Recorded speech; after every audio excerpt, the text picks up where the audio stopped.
Nowadays, the fact of a rapper or rap group collaborating with the brand is something that we're used to, but it hasn't always been that way. The association between Adidas and Run-DMC established a milestone in history, becoming the first sponsorship of a musical group from a sports brand. From their humble beginnings in Queens, New York, Run-DMC broke all the rules and brought hip-hop into the mainstream and beyond. They are famed for their heavy beats, their unique fashion, and above all else, their relationship with Adidas. The story of how Run-DMC earned their Adidas stripes is intriguing to say the least. When Run-DMC came on the scene in 1983, the Adidas Superstar was a basketball sneaker that competed against the Converse All-Star to lead the court. As the competition in the basketball sneaker space began to heat up, the Superstar's sporting days were beginning to look numbered. So, they began looking for another outlet. And little did they know, they were about to turn to the streets for that. In 1985, Dr. D's, a doctor living in the neighborhood who worked at the Jamaica Hospital Medical Center in Queens, was tired of the violence he had to witness every day. And that's why he decided to express these feelings in a pamphlet called Felon Sneakers. He handed them out in his neighborhood, and in the pamphlet he criminalized sneakers in general, especially the ones without laces, suggesting the Adidas with no laces were worn by thugs, the drug dealers, and lowlives of the community.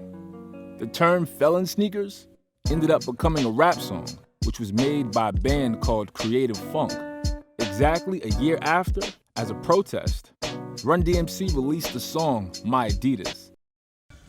My Adidas. Walk through concert doors and roam all over Coliseum floors. I stepped on stage at Live Aid. All the people gave and the poor got paid. And out of speakers, I just speak. I wore my sneakers, but I'm not a sneak. My Adidas touched the sand of a foreign land. With mic in hand, a code took command. My Adidas ND close as can be. We make a mean team, my Adidas and me. We get around together, we're down forever, and we won't be had when worn in bad weather. My Adidas.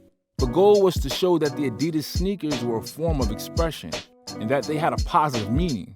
The My Adidas single was not a song about bragging or showing off. Instead, the single was released to prove that you can be successful while wearing whatever you like, and it combated the negative stereotypes and showed people not to be judgmental. Darryl stated, you can't judge a book by its cover. We're young, we're educated. A lot of us go to school, a lot of us have jobs. A lot of us, even though we look like our peers in the neighborhood, you can't judge everybody by that. The song was more than just a powerful cosign. It would soon become the catalyst for rap's first endorsement deal, setting the stage for a generation of new artists to follow in their footsteps. Adidas looked at the sale of this particular model sneaker and was like, what's going on here? And it was like a young intern guy up at Adidas that was like, dudes, Run-DMC made this rap song about Adidas. And Adidas was like, what the hell is hip hop? What in the world is a Run-DMC?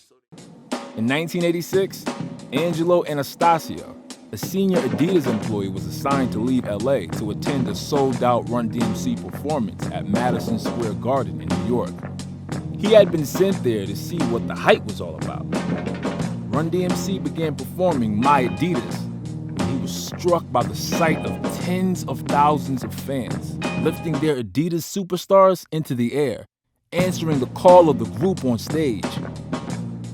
Inspired and amazed, Anastasio reportedly flew straight back to the LA headquarters to spread the news, and within days, Run-DMC became the first hip-hop group to receive $1 million endorsement deal. This was the first time a sporting brand had used music to push their product, and it was the first endorsement deal between a major corporation and hip-hop. The Superstar was no longer a sideline basketball sneaker. It was now officially cemented in hip-hop, while Run-DMC were now knee-deep in the fashion game. And we didn't make that record to get money from Adidas or nothing.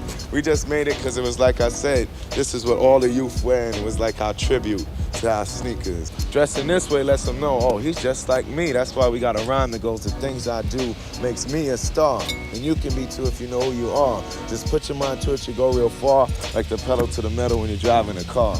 Adidas did a lot for us. We did a lot for Adidas, but it was all organic. The partnership isn't something that RUN-DMC created in order to get it in. It just happened, said Daryl.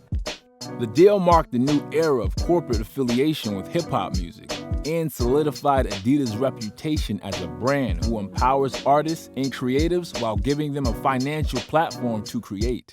We have since seen the sportswear giant sign deals with Kanye West, Missy Elliott, UK's Stormzy, Pharrell, amongst many more. The deal removed the stigma that surrounded the genre, and it paved the way for the kind of endorsement deals that saturate the music industry today.